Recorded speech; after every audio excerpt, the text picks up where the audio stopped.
ಬೆಳಗಾವಿಯ ಸೌದತ್ತಿಯಲ್ಲಿ ವಿಚ್ಛೇದನ ಪಡೆದಿದ್ದ ಹೆಂಡತಿಯನ್ನ ಕೊಂದ ಗಂಡ ಯಾರಿಗೂ ಹೇಳದಂತೆ ಎಸ್ಕೇಪ್ ಆಗಿದ್ದ. ಸುಮಾರು 3 ದಿನ ಮಹಿಳೆಯ ಹತ್ಯೆ ಕುರಿತು ಯಾರಿಗೂ ಗೊತ್ತೇ ಇರಲಿಲ್ಲ. ಕೊನೆಗೆ ಮನೆ ಬಳಿ ಸಹಿಸಲಾಗದ ವಾಸನೆ ಬಂದ ಬಳಿಕ ಮಹಿಳೆಯ ಹತ್ಯೆ ಆಗಿರೋದು ಗೊತ್ತಾಗಿತ್ತು. ಇಷ್ಟಕ್ಕೂ ಯಾರು ಆ ಮಹಿಳೆ, ಗಂಡನೇ ಕೊಲೆ ಮಾಡಿದ್ಯಾಕೆ, ಹತ್ಯೆ ಮಾಡುವ ತಪ್ಪು ಆಕೆ ಮಾಡಿದ್ದಳ ಅಂತ ಡೀಟೇಲ್ ಆಗಿ ತೋರಿಸ್ತೀವಿ ನೋಡಿ.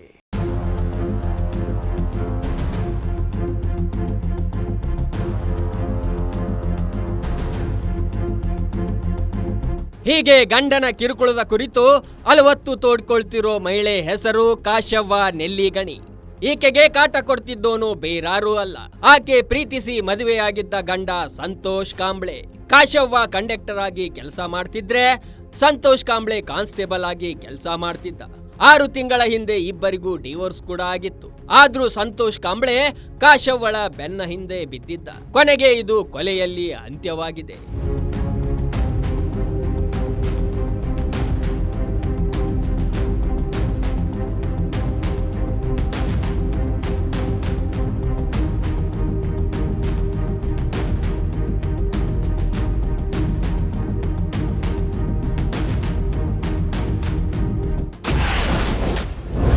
ಹನ್ನೆರಡು ವರ್ಷಗಳ ಹಿಂದೆ ಪ್ರೀತಿಸಿ ಮದುವೆಯಾಗಿದ್ದ ಕಾಶವ್ವ. ಒಂದು ಮಗು ಹುಟ್ಟಿದ ಬಳಿಕ ಶುರುವಾಗಿತ್ತು ಪತಿ ಕಿರಿಕಿರಿ. ಕಾಶವ್ವ ನೆಲ್ಲಿಗಣಿ ಕಂಡಕ್ಟರ್ ಆಗಿ ಬೆಳಗಾವಿಯಲ್ಲಿ ಕೆಲಸ ಮಾಡ್ತಿದ್ಲು. ಈ ವೇಳೆ ಆಕೆಗೆ ಕಾಗವಾಡ ತಾಲೂಕಿನ ಬನಜವಾಡ ಗ್ರಾಮದ ಸಂತೋಷ್ ಕಾಂಬ್ಳೆ ಪರಿಚಯವಾಗಿತ್ತು. ಆತ ಕಾನ್ಸ್ಟೇಬಲ್ ಆಗಿ ಕೆಲಸ ಮಾಡ್ತಿದ್ದ. ಹೀಗೆ ಆಗಿದ್ದ ಪರಿಚಯ ಕೊನೆಗೆ ಸ್ನೇಹಕ್ಕೆ ತಿರುಗಿ ಅದು ಪ್ರೇಮವಾಗಿ ಬದಲಾಗಿತ್ತು. ಕಾಶವ್ವ ಲಿಂಗಾಯತ ಸಮುದಾಯಕ್ಕೆ ಸೇರಿದವರಾಗಿದ್ದು ಸಂತೋಷ್ ಕಾಂಬ್ಳೆ ಜೊತೆ ಮದುವೆಗೆ ಕುಟುಂಬಸ್ಥರು ಬಲವಾಗಿ ವಿರೋಧಿಸಿದ್ರು.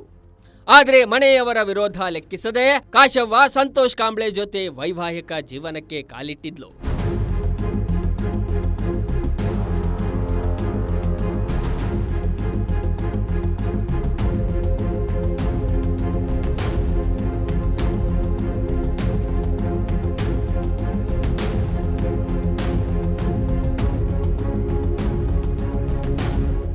ಮನೆಯವರ ವಿರೋಧ ಕಟ್ಟಿಕೊಂಡು ಕಾಶವ್ವ 12 ವರ್ಷದ ಹಿಂದೆ ಸಂತೋಷ್ ಕಾಂಬ್ಳೆ ಜೊತೆ ಮದುವೆ ಮಾಡಿಕೊಂಡಿದ್ಲು. ಪ್ರೀತಿಸಿ ಮದುವೆಯಾಗಿದ್ದ ಕಾಶವ್ವ ಮತ್ತು ಸಂತೋಷ್ ಆರಂಭದಲ್ಲಿ ಚೆನ್ನಾಗಿಯೇ ಇದ್ರು. ಮಗು ಆಗುವವರೆಗೂ ಎಲ್ಲವೂ ಸರಿಯಾಗಿಯೇ ಇತ್ತು. ಆದ್ರೆ ಒಂದು ಮಗು ಆದ ಬಳಿಕ ಇಬ್ಬರ ನಡುವೆ ಮನಸ್ತಾಪ ಶುರುವಾಗಿತ್ತು. ಸಣ್ಣ ಪುಟ್ಟ ಕಾರಣಕ್ಕೂ ಕಾಶವ್ವನಿಗೆ ಸಂತೋಷ್ ಕಿರುಕುಳ ನೀಡಲು ಆರಂಭಿಸಿದ್ದ. ಮೊದಲಿಗೆ ಬೆಳಗಾವಿಯಲ್ಲಿದ್ದ ಇಬ್ಬರು ಕೊನೆಗೆ ನಿಪ್ಪಾಣಿಗೆ ವರ್ಗ ಮಾಡಿಸಿಕೊಂಡಿದ್ರು. ಆದ್ರೆ ಅಲ್ಲಿಯೂ ಕಾಶವ್ವನಿಗೆ ನೆಮ್ಮದಿ ಅನ್ನೋದೇ ಸಿಗಲಿಲ್ಲ. ಇದರಿಂದ ಬೇಸತ್ತಿದ್ದ ಕಾಶವ್ವ ಗಂಡನಿಂದ ದೂರ ಇರಲು ಆರಂಭಿಸಿದ್ಲು. ಗಂಡನ ಕಾಟ ತಾಳಲಾರದೆ ಸವದತ್ತಿಗೆ ಬಂದಿದ್ದ ಕಾಶವ್ವ. ಏಕಾಂಗಿಯಾಗಿ ಬದುಕಲು ಅಡ್ಡಿಯಾಗಿದ್ದ ಸಂತೋಷ್.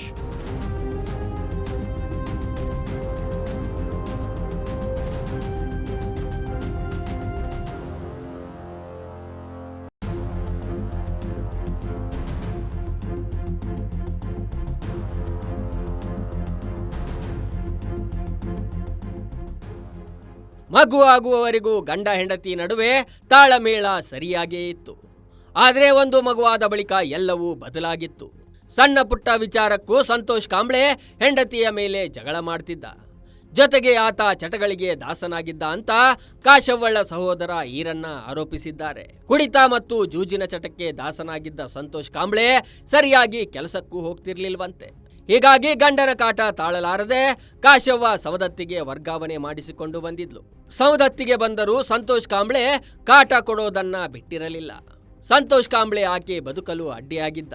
ಇಬ್ರು ಜಾಬ್ ಮಾಡ್ತಿದ್ರಿ. ಅವರು ಪೊಲೀಸ್ ಇದ್ರು, ಅವರು ಇಲ್ಲಿ KSRTC ಕಂಡಕ್ಟರ್ ಇದ್ದರು. ಅವರಿಬ್ಬರು ಲವ್ ಮ್ಯಾರೇಜ್ ಮಾಡ್ಕೊಂಡಿದ್ದರು 2013ರಾಗ್ರಿ. 2015ರಾಗ್ರಿ ಒಂದು ಮಗು ಆದ ನಂತರ ಇಬ್ಬರು ನಡುವೆ ದಾಂಪತ್ಯ ಜೀವನ ಸರಿ ಇರಲಿಲ್ಲ ರೀ. ಬರೀ ಜಗಳ, ಹೊಡೆದಾಟ, ಬರೀ ಇದನ್ನು ಮಾಡ್ಕೊಂತ ಬಂದಿದ್ರಿ ಇಬ್ಬರು. ಅವನಿಗೆ ಬೇರೆ ಚಟಗಳು ರೀ, ಕುಡಿ ಚಟ, ಇಂಥವು ಇಸ್ಪೆಟ್ಟು, ಏನೋ ಒಂದು ಚಟ, ಬೇರೆ ಚಟ ಅಂಟ್ಕೊಂಡ ಅವ ಬರೀ ಅವಳು ದುಡ್ದಿದ್ದ ಪಗಾರನಾಗನ ಬದುಕುವಂಥ ಜೀವನ ನಡೆಸತ್ತಿದ್ರಿ. ಪೊಲೀಸ್ ಇದ್ರು ಸರ. ನಮ್ಮ ಸಿಸ್ಟರ್ KSRTC ಕಂಡಕ್ಟರ್ ಇದ್ದರು ರೀ. ಅವ್ರು 2015 ಮಗು ಆದ ನಂತರ ಅವ್ರಿಗಿಬ್ಬರಿಗೂ ಸರಿನೇ ಹೋಗಲಿಲ್ಲ ರೀ. 7-8 ವರ್ಷ ಆದರೂ ಸರಿ ಹೋಗಲಿಲ್ಲ.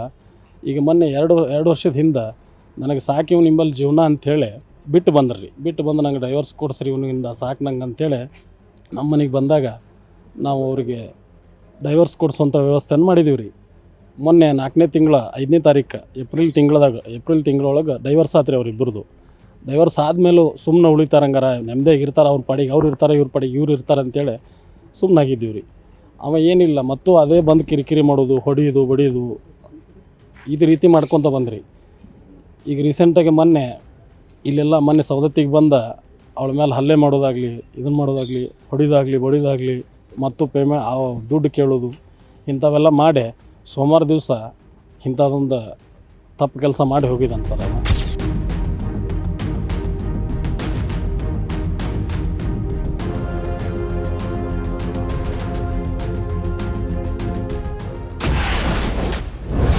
ವಿಚ್ಛೇದನ ಪಡೆದರೂ ಹೆಂಡತಿಯನ್ನು ಬೆನ್ನತ್ತಿದ ಪಾಪಿ ಗಂಡ. ತನ್ನ ಜೀವನ ರೂಪಿಸಿಕೊಂಡಿದ್ದ ಮಹಿಳೆಯನ್ನೇ ಕೊಂದ. ಸುಮಾರು 8 ವರ್ಷಗಳ ಹಿಂದೆ ಸಂತೋಷ್ ಕಾಂಬ್ಳೆ ಮತ್ತು ಕಾಶವ್ವ ನಡುವೆ ಮನಸ್ತಾಪ ಹೆಚ್ಚಾಗಿತ್ತು. ಇದಾದ ಬಳಿಕ ಆಕೆ ಆತನಿಂದ ಅಂತರ ಕಾಯ್ದುಕೊಂಡಿದ್ದಳು. ಅಲ್ಲದೆ ನಿಪ್ಪಾಣಿಯಿಂದ ಸವದತ್ತಿಗೆ ವರ್ಗಾವಣೆ ಮಾಡಿಸಿಕೊಂಡು ಬಂದಿದ್ದಳು. ಸಂತೋಷ್ ಕಾಂಬ್ಳೆ ಕಾಟ ತಾಳಲಾರದೆ ಕಾಶವ್ವ ವಿವಾಹ ವಿಚ್ಛೇದನ ಕೋರಿ ಕೋರ್ಟ್ ಮೆಟ್ಟಿಲೇರಿದ್ದಳು. ಸುಮಾರು 6 ತಿಂಗಳ ಹಿಂದೆ ನ್ಯಾಯಾಲಯದಲ್ಲಿ ವಿಚ್ಛೇದನ ಕೂಡ ಸಿಕ್ಕಿತ್ತು. ಇಷ್ಟಾದರೂ ಸಂತೋಷ್ ಕಾಂಬ್ಳೆ ಕಾಶವ್ವನನ್ನ ಬಿಟ್ಟಿರಲಿಲ್ಲ. ಆಕೆ ಎಲ್ಲೇ ಹೋದ್ರೂ ಅಲ್ಲಿ ಹೋಗಿ ಕಾಟ ಕೊಡ್ತಿದ್ದ. ತನ್ನ ಜೀವನವನ್ನ ರೂಪಿಸಿಕೊಂಡಿದ್ದ ಕಾಶವ್ವಳನ್ನ ಬೆನ್ನು ಬಿದ್ದ ಸಂತೋಷ್ ಕಾಂಬ್ಳೆ ಆಕೆಯ ಜೀವವನ್ನೇ ತೆಗೆದಿದ್ದಾನೆ. ನಮ್ಮ ಕಡೆ ಅಂತೂ ಇರಲಿಲ್ಲ ಸರ್. ನಾವೇನು ಮಾಡಿದ್ದೀವಿ, ಅವ್ರ ಪಾಡಿಗೆ ಅವ್ರು ಇರ್ತಾರೆ ಬಿಡಂತೇಳಿ ಸುಮ್ಮನೆ ಬಿಟ್ಟಿದ್ದೀವಿ ಸರ್. ನಮಗೆ ಅವರ ವಿಷಯ ನಾವು ಮದುವೆ ಮಾಡ್ಕೊಂಡೆ ಅಂತ ಹೇಳಿದ್ರಿ. ನಾವು ಮದುವೆ ಮಾಡ್ಕೊಂಡು ಆಯ್ತಪ್ಪ ನೀವು ಮದುವೆ ಮಾಡ್ಕೊಂಡಿದ್ರಲ್ಲ, ನಿಮ್ಮ ಪಾಡಿಗೆ ನೀವು ಆರಾಮಾಗಿ ಇದ್ದು ಬಿಡ್ರಿ ಹಂಗಾರ ಅಂತೇಳಿ ನಾವು ಅವತ್ತಿಂದ ಅವರು ಜಾಬ್ ಇದ್ದಾಗ ಲವ್ ಮಾಡಿ ಮದುವೆ ಮಾಡ್ಕೊಂಡು ಅಲ್ಲಿ ರೂಮ್ನಾಗ ಹೋಗಿ ಕ್ಯಾರ ರಾತ್ರಿ ನೈಟ್ ಟೈಮ್ನಾಗ ಹೊಡೆದು ಕ್ಯಾರ ಚಾಕುನಿಂದ ಏನೋ ಹೊಡೆದನಂತ್ರಿ. ಹೊಡೆದು ಕ್ಯಾದ್ರೆ ಅದನ್ನು ಡೋರ್ ಒಳಗೆ ಹೊರಗಡೆ ಚಾವಿ ಹಾಕ್ಕೊಂಡು ಹೋಗಿದ್ದೆ ಸರ್. ನಮಗೆ ಮಾಹಿತಿ ಯಾವಾಗ ಬಂತಂದ್ರೆ ಸರ ಜೊತೆಗೆ ಡ್ಯೂಟಿ ಮಾಡುವಂಥ ಒಬ್ಬ ಡ್ರೈವರು ಫೋನ್ ಮಾಡಿದ್ರಿ, ನಿಮ್ಮ ಸಿಸ್ಟರ್ ಮತ್ತು 3 ದಿವಸ ಆಯ್ತು ಡ್ಯೂಟಿಗೂ ಬಂದಿಲ್ಲ, ಎಲ್ಲಿ ಹೋಗಿದಾರ ವಿಚಾರ ಮಾಡಿರಿ ಸ್ವಲ್ಪ, ಮತ್ತು ಅಲ್ಲಿ ಮನೆಗೆದು ಬಂದಾರನ ಅಂತ ಕೇಳಿದ್ರಿ. ಇಲ್ಲಿ ಬಂದಿಲ್ಲರಿ ಅಂತ ಹೇಳಿದೆ ರೀ ನಾವು. ಆವಾಗ ಅವ್ರಿಗೆ ಅಲ್ಲಿ ಸವದತ್ತಿಗೆ ಹೋದಿರು. ಅಲ್ಲಿ ನಾನು ನಮ್ಮ ಫ್ರೆಂಡ್ ಕೂಡಿ ಸವದತ್ತಿಗೆ ಹೋದಾಗ ಡೋರ್ ಲಾಕ್ ಆಗಿತ್ತು ರೀ. ಆ ಮನೆ ಓನರ್ಗೆ ಕೇಳಿದ್ದೀವಿ, ಎಲ್ಲಿ ಬಂದಾರ ಇಲ್ರಿ, ಏನು ಮಾಡ್ಯಾರ ಕಂಡಾರನ ಅಂತ ಕೇಳಿದ್ದೀವಿ ರೀ. ಅವರು ಇಲ್ಲಪ್ಪ 3 ದಿವಸ ಆಯ್ತು ನಮಗೂ ಕಂಡಿಲ್ಲ, ಮನೆ ಚಾವಿ ಹಾಕೈತಿ, ಯಾವತ್ತು ಚಾವಿ ಹಾಕ್ತಿರ್ಕಿಲ್ಲ, ಈಗ ಚಾವಿ ಹಾಕೈತಿ ಅಂದ್ರೆ. ಅವಾಗ ನೋಡಿ ಹೋಗಿ ಸ್ಲೈಡಿಂಗ್ ವಿಂಡೋ ಇತ್ತು ಸರ್. ಆ ವಿಂಡೋ ಒಂದು ಸ್ವಲ್ಪ ಸರಿಸಿ ಟಾರ್ಚ್ ಹಾಕಿ ನೋಡಿದ್ದೀವಿ ರೀ.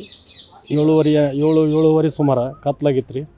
7:30-8 ಗಂಟೆ ಸುಮಾರು ಕತ್ಲಾದಾಗ ಟಾರ್ಚ್ ಹಾಕಿ ನೋಡಿದಾಗ ಅಲ್ಲಿ ಬಿದ್ದಿದ್ರಿ ರೀ. ಅವಳ ಸಾವಿಗೆ ಸರಿಯಾದ ನ್ಯಾಯ ಸಿಗಲಿ ಅಷ್ಟೇ ಸರ್, ಮತ್ತೇನಿಲ್ಲ. ಅವನಿಗೆ ಶಿಕ್ಷೆ ಆಗಲಿ, ಅವಳ ಸಾವಿಗೆ ಸರಿಯಾದ ನ್ಯಾಯ ಸಿಗಲಿ ಅಷ್ಟೇ ಸರ್.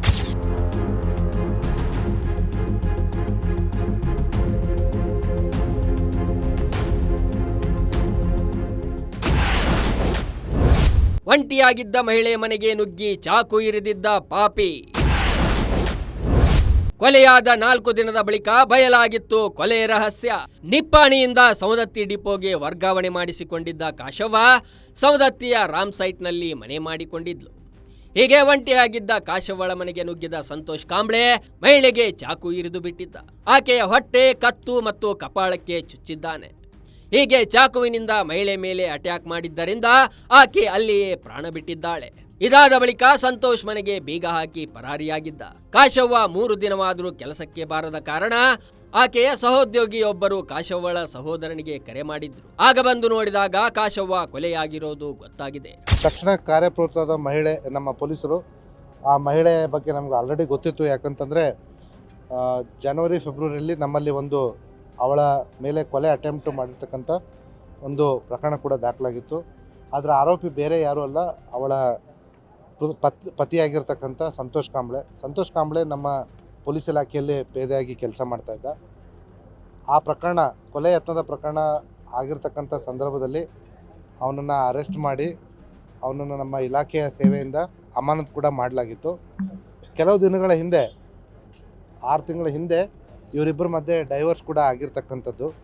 ಈ ವಿಚಾರವಾಗಿ ನಮ್ಮ ಇಲಾಖೆ ವಿಚಾರಣೆ ಕೂಡ ಸಂತೋಷ್ ಕಾಂಬ್ಳೆ ಮೇಲೆ ನಡೀತಾ ಇತ್ತು. ಈ ಸಂದರ್ಭದಲ್ಲಿ ಅವನು ತನ್ನ ಪತ್ನಿ ಅಂದರೆ ಡಿವೋರ್ಸ್ ಆಗಿರ್ತಕ್ಕಂಥ ಕಾಶವ್ವಳ ಮೇಲೆ ಪ್ರಾಣಾಂತಿಕ ಹಲ್ಲೆ ಮಾಡಿ ಅವಳ ಕೊಲೆಗೆ ಕಾರಣ ಆಗಿರೋದು ನಮ್ಮ ತನಿಖೆಯಲ್ಲಿ ಕಂಡು ಬಂದಿದ್ದರಿಂದ ಅವನ್ನ ತಕ್ಷಣ ರಾತ್ರೋರಾತ್ರಿ ನಮ್ಮ ಪೊಲೀಸರು ಅವನ್ನ ಬಂಧಿಸುವಲ್ಲಿ ಯಶಸ್ವಿಯಾಗಿದ್ದಾರೆ. ಅವನು ಈಗಾಗಲೇ ಕಾನೂನು ಪ್ರಕಾರ ಕ್ರಮ ಕೈಗೊಂಡು ಅವನ್ನ ಈಗ ನ್ಯಾಯಾಂಗ ಬಂಧನಕ್ಕೆ ಒಪ್ಪಿಸಿದ್ವಿ.